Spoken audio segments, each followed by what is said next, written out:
নারায়ণগঞ্জে অভয় আশ্রম গড়ে তুলি দেশে মাছে দেশে ভরি এই প্রতিপাদ্যকে সামনে রেখে জাতীয় মৎস্য সপ্তাহ 2025 উদযাপন উপলক্ষে র্যালি, আলোচনা সভা, পুরস্কার বিতরণ ও উদ্বোধনী অনুষ্ঠান অনুষ্ঠিত হয়েছে। বিস্তারিত থাকছে এস.এম. জহুরুল ইসলাম বিদ্যুতের প্রতিবেদনে। সোমবার সকালে জেলা প্রশাসকের সম্মেলন কক্ষে জেলা প্রশাসন ও জেলা মৎস্য অধিদপ্তরের আয়োজনে আলোচনা সভা ও পুরস্কার বিতরণ অনুষ্ঠিত হয়। প্রধান অতিথির বক্তব্যে জেলা প্রশাসক মোহাম্মদ জাহিদুল ইসলাম মিয়া বলেন, এই উদ্যোগের মাধ্যমে মৎস্য উৎপাদন বৃদ্ধি ও মৎস্যজীবীদের জীবনমান উন্নয়ন সম্ভব। তিনি আরও বলেন, নিরাপদ মাছ চাষ এবং তরুণ প্রজন্মের মধ্যে মাছ চাষের আগ্রহ তৈরির জন্য কর্মশালা ও প্রতিযোগিতার আয়োজন করা হবে। সভায় জেলা মৎস্য কর্মকর্তা ডক্টর ফজলুল কবির সভাপতিত্ব করেন এবং মৎস্য অধিদপ্তরের সিনিয়র সহকারী পরিচালক এস.এম. আশিকুর রহমান সঞ্চালনা করেন। বক্তব্য রাখেন নারায়ণগঞ্জ সিভিল সার্জন ডাক্তার এ.এফ.এম.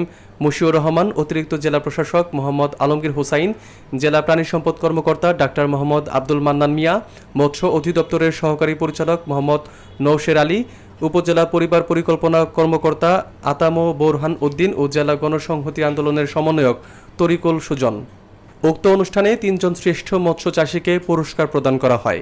অনুষ্ঠানটি মৎস্য উৎপাদন বৃদ্ধি, নিরাপদ মাছ চাষ এবং তরুণ প্রজন্মের মধ্যে আগ্রহ সৃষ্টি করার গুরুত্ব তুলে ধরেছে।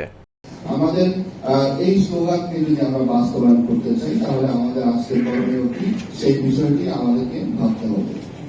আমরা ছোটবেলায় দেখেছি, তখন আমরা স্কুলে পড়তাম, তখন দেখেছি যে কখনো বৃষ্টি হলে বা কখনো যদি বন্যার ঢল আসতো, তখন দেখতাম যে আমাদের স্কুলের মাঠে বা যেখানে আমরা খেলাধুলা করেছি সেসব জায়গায় বিভিন্ন ধরনের মাছ চলে আসতো বা ছোট ছোট যে ডোবা ছিল সেখানে মাছ চলে আসতো। আজকে কিন্তু সেটি আমরা দেখতে পাই। বিশেষ করে আমাদের নারায়ণগঞ্জে